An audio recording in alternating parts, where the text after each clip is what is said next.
সে কি দয়াময় স্বর্ণ পালঙ্কটা পরিত্যাগ করে কেন কেন দয়াময় তুমি ধুলায় ঘুমিয়ে গেছো কেন?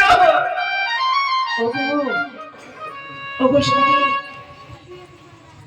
তুমি অভিমান করে আজ তুমি ধুলায় ঘুমিয়ে গেছো। ওগো দয়াময়, তুমি একবার জাগো। ওগো তুমি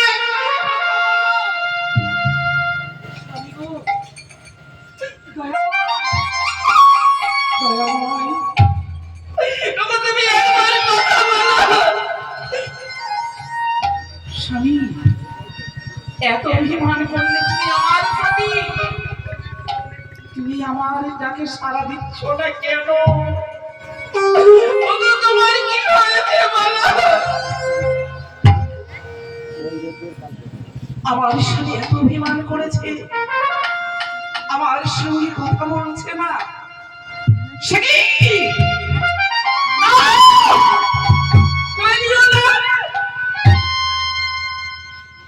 স্বামী গো, বলে দাঁড়িস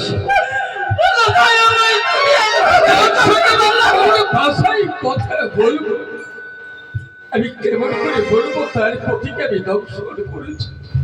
কালিও না মা, বল কালিও না বল, এই নিশ্চিত্র বাসার ঘরে ওরে তুই কেমন করে প্রবেশ করেছিস? বলি কালি নাকি বল। কে বলেছে, কে বলেছে মা তোমার বাসর ঘর নিশ্চিত্র? কেন? আমার শ্বশুর সৌদাগর আমায় বলে দিয়েছে নিশ্চিত্র বাসা। না, তোমার শস্য বিনা তোমাকে মিথ্যে কথা বলেছে। কালিও না, তোমার বাসর ঘর নিশ্চিত্র নয় মা। ওই দেখো ইশারা করে চিত্র। তোমাকে মিথ্যে কথা আমি সেই চিত্র দিয়ে আমি তোমার বাসরে প্রবেশ করেছি। কালী, তবে কি তুই আমার স্বামীকে দংশন করতে এসেছিস? কালী নাকি না, আমার স্বামীকে দংশন করতে দেব না। কালী না, দেখ না কালী, দেখ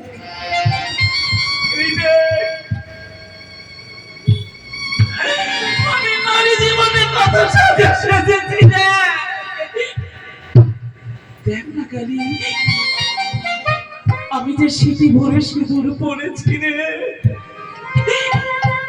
বাসাটা কত সুন্দর করে সাজিয়েছি আমি এই মধুময়ী রাতটাকে। ওরে তুই কেনে কালী রে, আমার স্বামীকে দংশন করতে দেব না। কি বললে মা? তোমার পতিকে আমি দংশন করতে দেবে না? আমি তোমার পতিকে আমি দংশন করবো না। কিন্তু কি করেছিস কালী? মা, মাগো কিছু বলবে তো, তোমার স্বামীকে আমি দংশন করেছি না।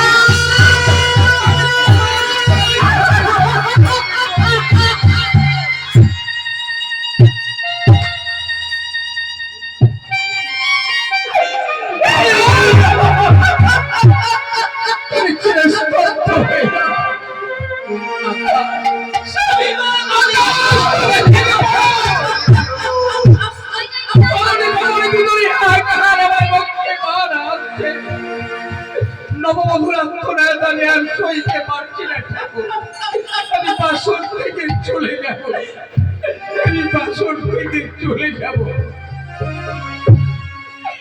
কোথায় পালিয়ে যাচ্ছিস রাক্ষস? কে বলে তোকে ধর্মের কালীনাথ এই সুবর্ণের কাটারি নিয়ে?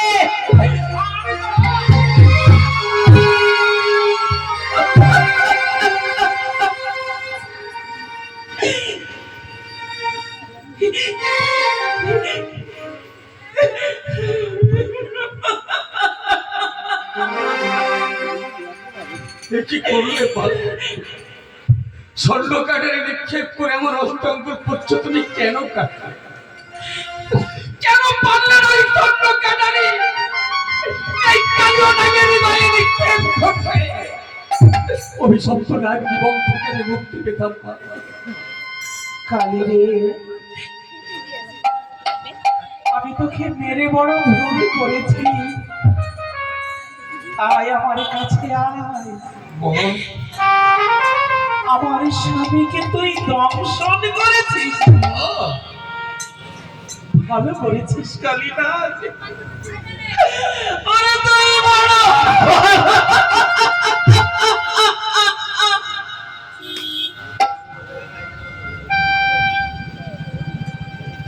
দেখ দেখ মা দেখ, একবার তো দেখে যা। ওই নববধূর আত্মটা একবার দেখে যা মা। কালী রে, যেই নারীর স্বামী থাকে না তার তো সিঁথিতে সিঁদুর থাকে না।